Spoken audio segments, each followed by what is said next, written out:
おはようございます。28日目です。はい、今日も雨です。もうこうやってずっと木の下にいるしかないですね。もしくは拠点。拠点よりは木の下の方がマシですね。拠点は身動き一つ取れませんから。もう鹿肉を取った時点でサバイバルは勝ちで確定してますから。9日間食いとなりますからね。はい。あとはね、ゆっくりしてても何しててもいいんで。ただイノシシ食いてえな。この時期に取れたイノシシが一番うまいんだよな。そうなんです。イノシシは秋になると大量のどんぐりや山の実を食べてその実に溜め込んでいきます。その油はさながら野生のアグー豚。そして繁殖期に入る12月上旬までが至高の味わいなのだ。驚くべきことにイノシシのオスは繁殖期になると食べることすら忘れ野を越え山を越えメスを探し続けるのだ。その期間なんと2ヶ月。草食系男子の諸君、イノシシはここまで肉食系なんだ。やばくないか。話はそれましたが、とにかく繁殖期に入ったイノシシは油が少なく獣臭くなってしまうんですね。ということで今が最後のチャンスなんです。そんだけ性欲強くてもうメスと交尾することだけを目的に生きられるって、ある意味羨ましいよな。なんか目的が一つしかないっていう。この一つに絞られると楽だなって今回思いました。なんかもう生きるっていう目的、もうこの目的だけしかなかったら、水産工場を運営したり、YouTube やったりとか、で、なんか誰々と仲良くしたりとか、なんかいろいろなことをね、考える一人で生きるだけで生きてる方がなんか僕はね、楽でしたね。雨が上がったんですけど、特にやることもないので、道がどこまで繋がってるのか見てみようと思います。イノシシは今の時期はどんぐりを食べるらしいんでね。どんぐりの木も探しつつって感じですね。この辺になってくるとやっぱり整備する人もあんまりいないんでしょうね。道があんまり維持されてなくなってますね。ここはすごいな。道に川が流れてるわ。おー、すごいね。こういうとこにも魚いんのかな。ちょっと上行ったらいそうだな。いませんね。にしても綺麗な川ですよね。ダムまでやってきました。ダムなのかな、なんて言うんだろう、こういうの。いる魚はハヤだけ。ヤマメとかアユとかいればさ、こっちも本気で取りに行くんだけど、ハヤばっかりだな。頂上っぽいのが見えてきた。あそこから下がって反対側の道に続いてるとかなのかな。もはや道とはっていう感じになってきましたね。右に行こうかな。まっすぐ行ってみようか。なんかここら辺に来てゴミが多くなってきましたね。ここに瓶があるんだったら瓶拾っとけばよかったな。瓶があるかないかで全然変わってくるぞ。今言ってもしゃあないな。はい、ここに来てイノシシの足跡発見ですね。これ最近来たんじゃないの？どんぐりはないけどな。いや、どんぐりあるか。なんだこれ。これは柿だな。何このちっちゃい柿。ここにもあるんだけど。何このブルーベリーみたいな柿。意外とまだ登ってるわ。最初の方にこれ探索しとけばよかったな。どうなってるんだろう、頂上の方って。雨強くなってきた。ついに車で行けそうな道は終わりましたね。これどうなってんだ先。なんかもう気になってきたな。雨強くなってきたけど行っちゃおう。すげえ、めっちゃ木が倒れてる。すごいよ、根っこごと倒れてるよ。あっちも。水流の力でアスファルトが破壊され、アスファルトがあった場所には川ができている光景をニュージーランドに行った時ぶりに見ました。俺の意見としては、こんな山奥にすら道を引く税金があったなんて、日本って本当に豊かだったんだなーってしみじみ思いました。なんか雨の中何やってんだろうって感じだけど、せっかく鹿肉のおかげで生活が安定してきたんだよね。道の頂上を見てみたいっていう。やっぱそこは男のロマンでしょ。想像以上に終わりが見えないんだけど、ここまで来たら引き返せない。ここで引き返すのは嫌だよね。もう俺はあそこ左曲がったら頂上だと思ってるんだけど、どうだろう。もう終わりでいいんじゃない？展望台とかあんのかな。終わり？終わりっぽくない？どっち？ 360度曲がることある。終わらない。嘘やん。めちゃくちゃどんぐり落ちてる。何ここ、どんぐりの聖地じゃん。どんぐりの木がついにある。獣道探そう。ここに、うわっ、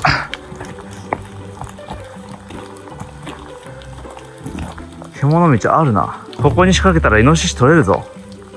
どんぐりの木、これか。この幹ね。やっとインプットできた。ちなみに動画には載せてないんですけど、鹿の胃袋を開封して何食ってんだろうって確認したら、栗の殻がね出てきました。あいつ殻ごと食って殻もね分解しようとしてましたね。栗があったのってもう1ヶ月前ぐらいなの。あいつ消化に1ヶ月かけてるぞ。そら臭いわ。今まで嗅いだものの中でトップ5に入るぐらい臭かったからね。1ヶ月も消化に時間かけてんだね。すごいよね。さすがに頂上っぽいとこに来たよ。割と1時間ぐらい歩いてんだけど。普通の道に出てきた。マジかよ。ここまで来て、普通の道？嘘やん。一般車両通行禁止とのことです。こっから山入ればイノシシのポイントすぐ行けんじゃん。なんやねん。展望台とかあるのかと思ってたわ。でもだいぶ頂上ではある。まあ、とはいえ、普通の道とは言っても、だいぶ整備されてないな。なんかせっかくやから綺麗な景色見せたいなと思ってたんだよね。展望台、この先ありみたいな書いてあってほしい。書いてあれ。黄色の標識なんて書いてあるんだ。傾斜がきついだな。はい、傾斜 14%。いやー、もうええわ。帰ろう。もう帰り道注意して歩いてたら、これ、イノシシね、こうやって木にね、体を擦りつけるらしいんですけど、しっかりとしたイノシシの痕跡はね、ここはね、もう本当に少ないですね。イノシシ自体が少ないのかもしれないですね。やっと1本目見つけました、帰ってて。最近ついた跡っぽいですしね。イノシシあんまいないのか。もしかしたら。もうここに仕掛けられりゃいいですけど、今回ここはね、借りてないですからね。さて、戻ってきました。まさか普通の道路に繋がってるだけとは。全く整備されてない道って、まあちょっと面白かったですけどね。で、帰り、結構ね、イノシシの痕跡があったのよ。行きはさ、なんか、こうやって上ばっか見てるからさ、全然なんか木とか何も見る余裕がなかったんだけど、帰りはなんか下見てるからさ、めっちゃ木が見えるわけ。で、結構ね、拠点からの近場で、イノシシの体を擦りつけた跡がある木が5本ぐらいある場所があったんで、そこに仕掛けていこうかなと思います。で、最後ね、最終日までにイノシシ食えたら、最高ですね。で、今日28日目じゃん。で、29日、30日で終わりじゃないから、俺のサバイバルは。30日、31泊で終わりなんで。はい。31日目の日が昇ったら終わりですから。はい。ただ、イノシシのポイントを見つけた代償として、これの上に着てたやつと、これの上に履いてたやつ、びっちゃびちゃになりました。やばい。やばいね。でも、ほぼ拠点できてるからさ、拠点で寝たいんだけどさ、もう乾燥した木がほとんどなくてさ、洞窟に置いてあるやつぐらいよ。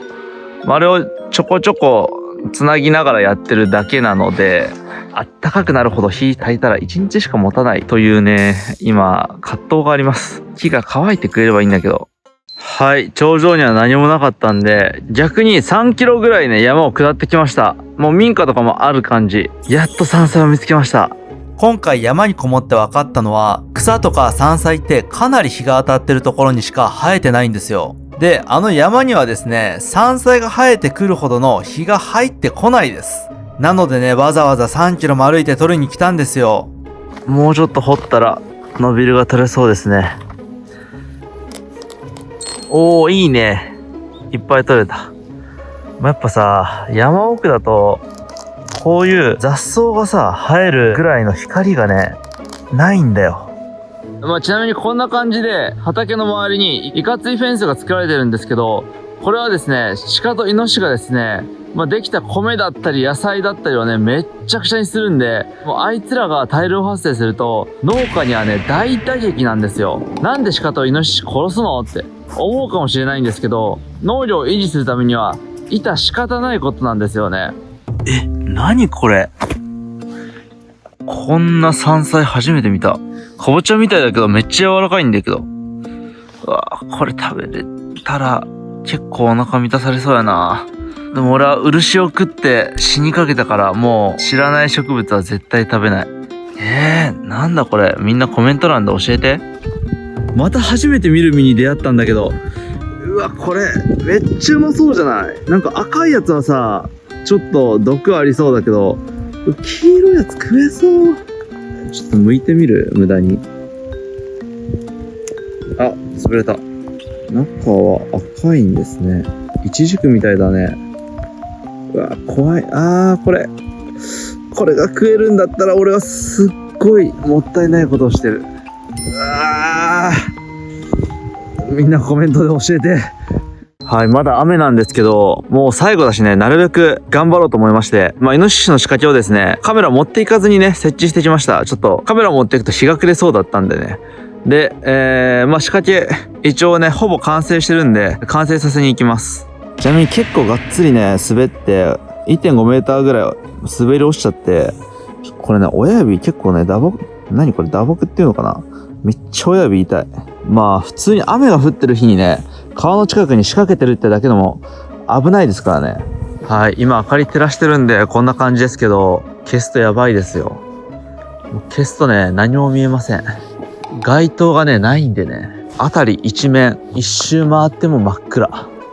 イノシシと鹿の獣道の違いを、俺なりに考えたんですけど、鹿の獣道はですね、大抵ね、鹿の糞があるんですよ。で、鹿の糞がない獣道があるんですね。で、多分それがイノシシの獣道だと思うんですよ。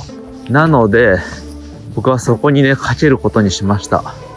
一度行ったらね、戻れないような場所に仕掛けたので、よし。イノシシ用に仕掛けてた仕掛けなんですけど、なんかかかりそうにないんで、今日のポイントに移動していきます。これなるべく片手で持つのがね、大事。ただでさえ滑るのに両手が塞がったらもう終わり。めっちゃこけます。ここですよ、ここ。ここですね。ここからまっすぐ行けばいい。これ怖えな。絶対滑るよ。雨が降って余計滑りやすくなってるんですよ。で、まっすぐ行かないといけないから、道じゃないんだよね。多分俺はポイントに着くまで2回ぐらいこけます。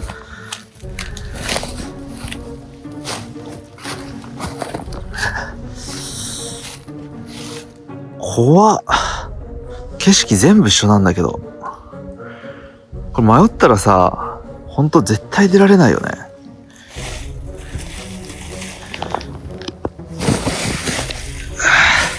滑るなこれ。なんとかいけた。よいしょ。危ねえ。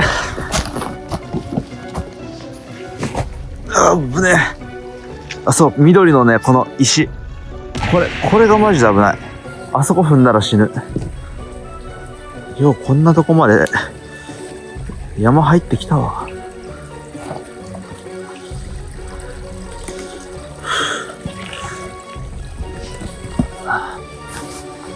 でも俺がこけた後までたどり着きました。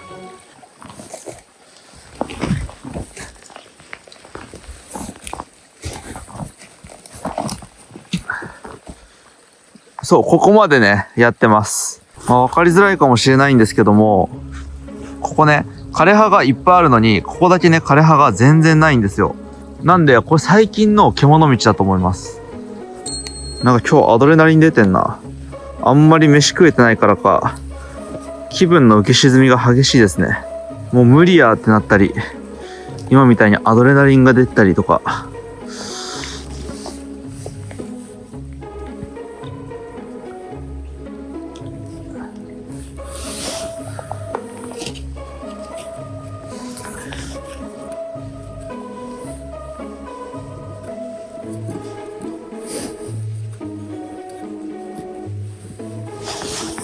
さて、土で埋めておきましょう。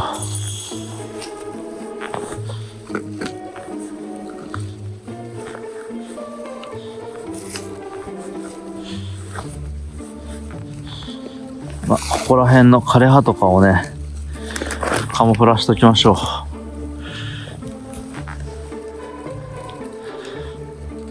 う。よし、1個完成。はい、2つ目も設置完了です。下に降りる獣道になってるんで、ここに設置していました。で、明日かかってますように。頼む。はい、というわけでね、仕掛けを2つ仕掛けました。いや、あそこね、見た感じかなりね、動物が通ってるんで、かかる確率かなり高いんじゃないかなと思ってます。はい。で、鹿がね、かかると、ちょっと3匹目はどうしようかなっていうところがありますんで、鹿がかからず、イノシシがかかる場所にね、かけたいんでね。はい。で、なんか今日元気です。なぜかね。なぜか元気なんで、拠点を寝れるようにして、今日は拠点で寝てみようかなと思います。見ての通りなんですけども、入り口がね、もう全開なわけよ。で、火を使えばもちろんこの全開の入り口から寒い空気がね、どんどん入ってくるんで、全体が温まるっていうことはね、絶対にありえないんですよ。なんで、とりあえず、蚊帳であの入り口を塞いでしまおうと思います。今回サバイバルで思ったけど、簡易的な家を、パッと作って、で、その後に、1ヶ月とか2ヶ月かけて、しっかり住める家を作るのがいいかもね。1ヶ月サバイバルで、だいぶ俺のレベル上がったな。縛れて3、4本ってとこだな。はい、合計3束でした。ちょっと少ないね。あと3束分借りに行く？中途半端で終わらせずに行っちゃうか。全然話変わるんだけどさ、罠設置の時にここ破れてさ、もうズボンが防水じゃなくなったんだよね。かわいそう、俺。でも蚊帳はね、無限に生えてて助かる。でも良質な蚊帳がね、少なくなってきてんの。どこや、良質な蚊帳。この辺いいんじゃない？しゃ、狩るぜ。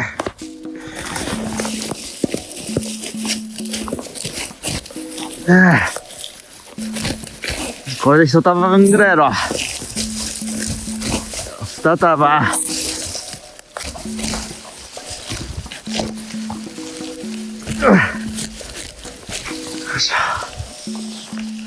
よし、これでもうあの家で寝れるぞ。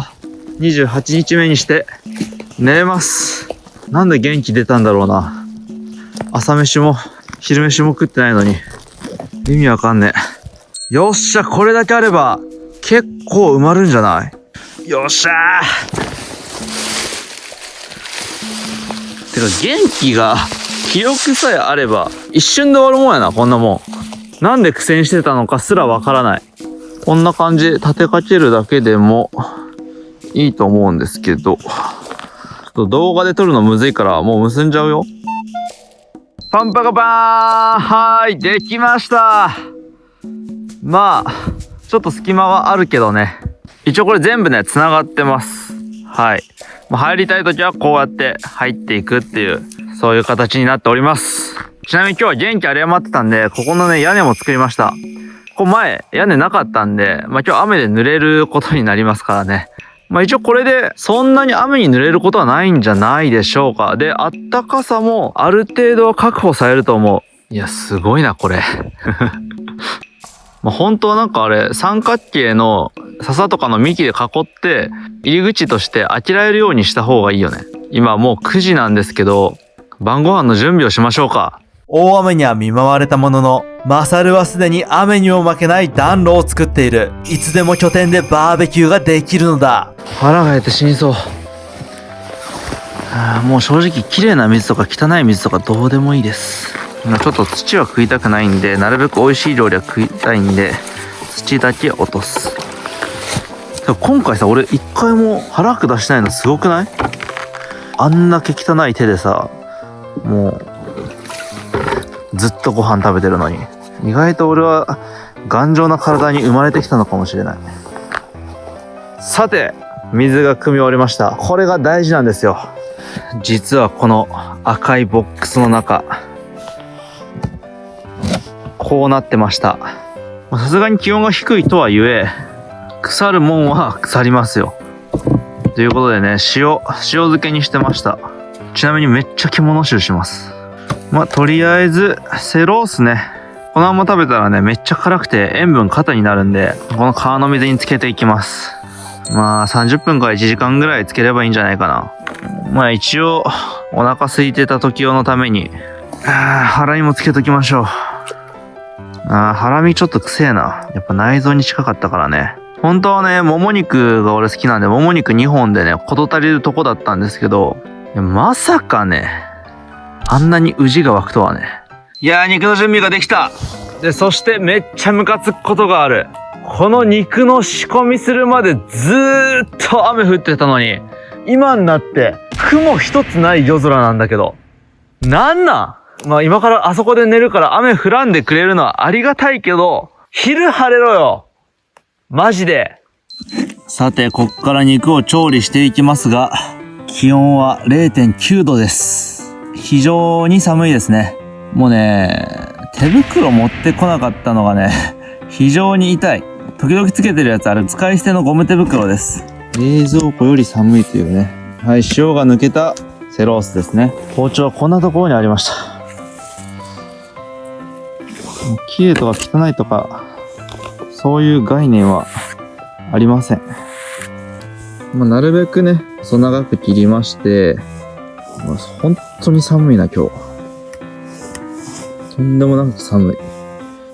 これでさ、こんな寒さで、寝袋なし、テントなしで耐えれたら、それはもうサバイバルだよ。さて、もう皆さん覚えてないかもしれませんが、押し棒です。手盛りの。これ押し棒で暖炉で焼いていきます。ちょっとずつ食べます。冷たい。氷触ってるみたい。冷たい。ということで他の肉も切ってるんですけど、なんか塩に浸かりすぎて生ハムみたいになってますね。さっき食べた感じ、かなりジビエの匂いがするんですけど、俺はね、結構ね、ジビエ臭とか血の味がする肉とかね、かなり好きなんで、俺的にはめっちゃ美味しくなってる。よし。夕ご飯じゃ。2日ぶりの飯じゃ。これで焼けるでしょう。ちょっと火が強いけどね。さすがにちょっとしっかり火をね、通さないと腹壊しそうなんでね。しっかりと火を通していきます。これは絶対うまいでしょ。てか、熱い。てか、結構焼けてるね。そんな生っぽい部位もない。じゃあ、いただきます。柔らか。ちょっとね、塩辛いけどめちゃめちゃ美味しいわ。初日に食べた時はめっちゃ硬かったんだけど、むっちゃくちゃ柔らかくなってる。ただ塩辛いな。もうちょい塩抜きしなきゃいけないんだ。切ってから塩抜きした方がいいのかな。いや、これいいね。なんかちょっと楽しいわ。ということでね、鹿肉いただいて食べたらね、寝ます。そう、実は今回ね、アルコールランプを持ってきてたんですよ。おしゃれじゃない？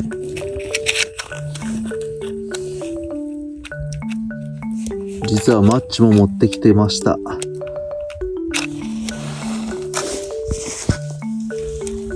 マッチってこんな明るいんだね。おー、いいね。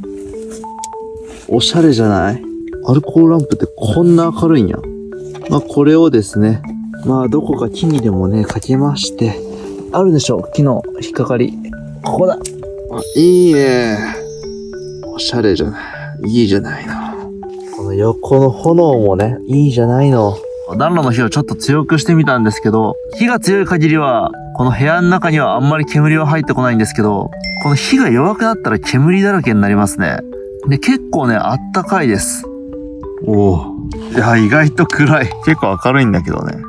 はい、ということで、今日、氷が張るぐらい寒い外の中、寝袋使わずに明日の朝まで耐えれれば、これはサバイバル達成と言っても過言ではないね。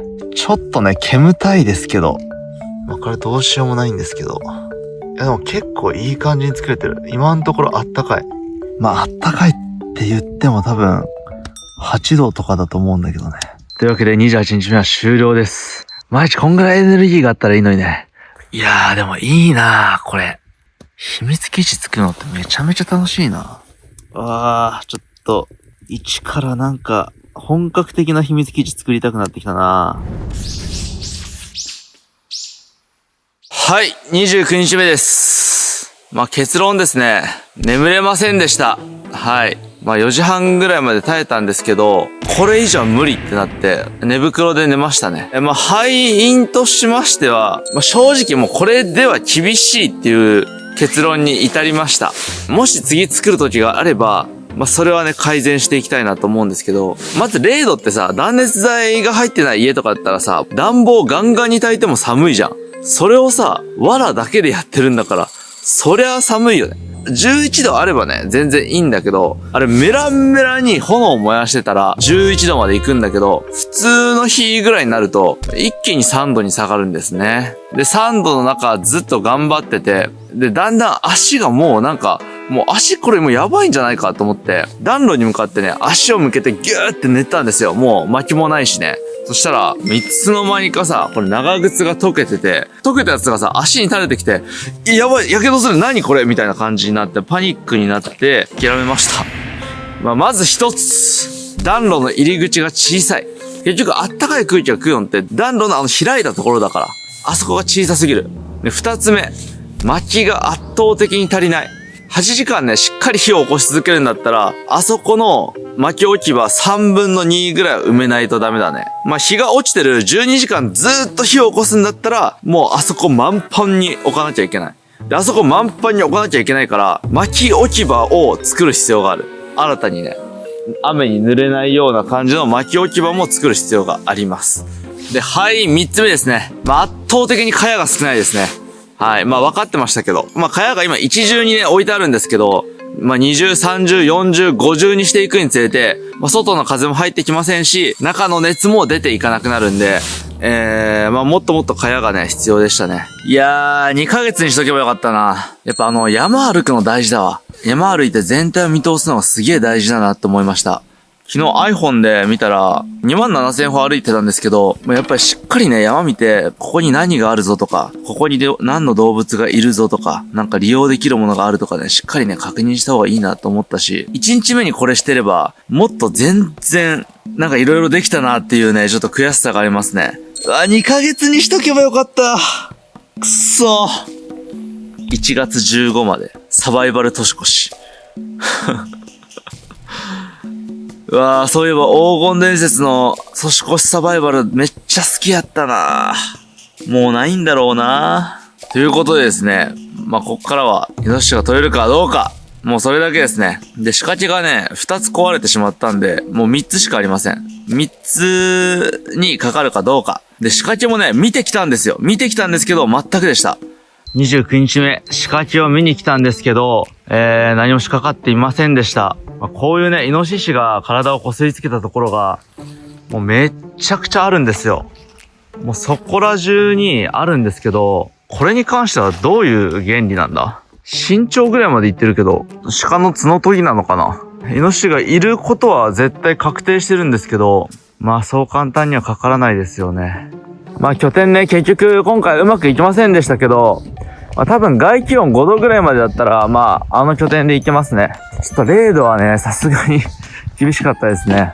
で、ちなみにですけども、今日はですね、仕掛けができる最終日なんですよ。今日取れなかったら終了。